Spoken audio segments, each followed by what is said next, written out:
often talk about work-life balance here on Hampton Roads Business Weekly, but we're going to address that today with our next guest, Peggy Sijswerda, the publisher and editor of Tidewater Women and Tidewater Family. Thanks so much for joining us today. Great to be here.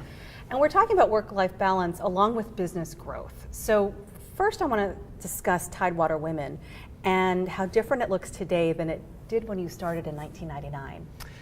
Well, when we started Tidewater Women, we had previously published Tidewater Parent and then sold it in 1997. We left the country, came back after a nice sabbatical year, and started Tidewater Women. We had a non-compete clause, so we couldn't do another family magazine right away, which was fine. It was fun to go in a different direction.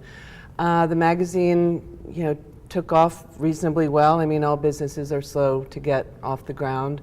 There's a saying that if you can make it 3 years, you're doing well.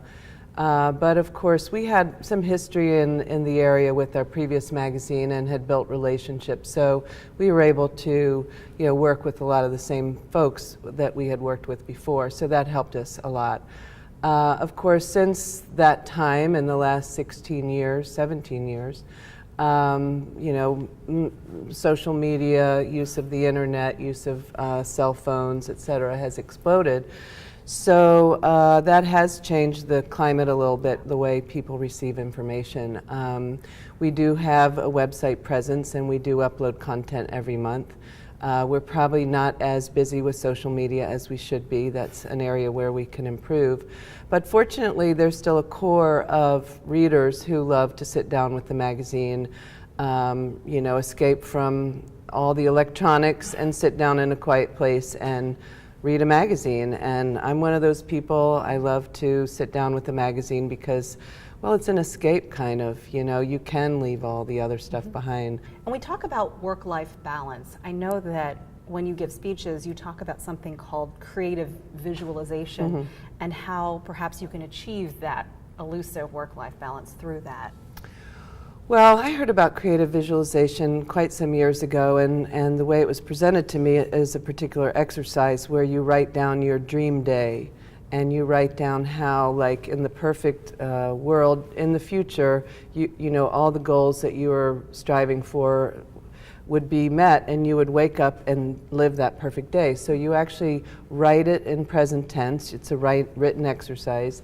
I started mine with a jog down to the beach, and I'm not jogging to the beach now, but I am jogging. So I actually have run some marathons since I did this creative visualization exercise.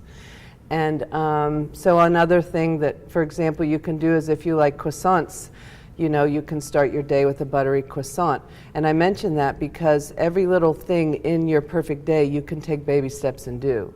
So, for example, if you want to start a running routine, and that's in your perfect day that you're a marathon runner, then you start with baby steps. And if you want to have a perfect day that starts with croissants, go to the store and buy some. And then you're validating what your dream day is. So in my dream day, I had a side career as a freelance writer, a travel writer, and that's kind of really what I love to do on the side of my business. So that's kind of fulfilling me in a different way. But as far as work-life balance goes, I think everyone needs, especially business people, need to make time to be fulfilled themselves as people and not just be workaholics and working 60 hours a week, because life's too short. And knowing what you want by visualizing it helps you take the steps to get to that end result. So it does eventually help your business. Sure, completely. And I have enjoyed, seeing how some of these things came to fruition. For example, in my dream day that I wrote, I would say 10 years ago, I was sailing off into the sunset at the end of the day, and with my husband and 3 sons. And since then, we bought a sailboat and we're sailing.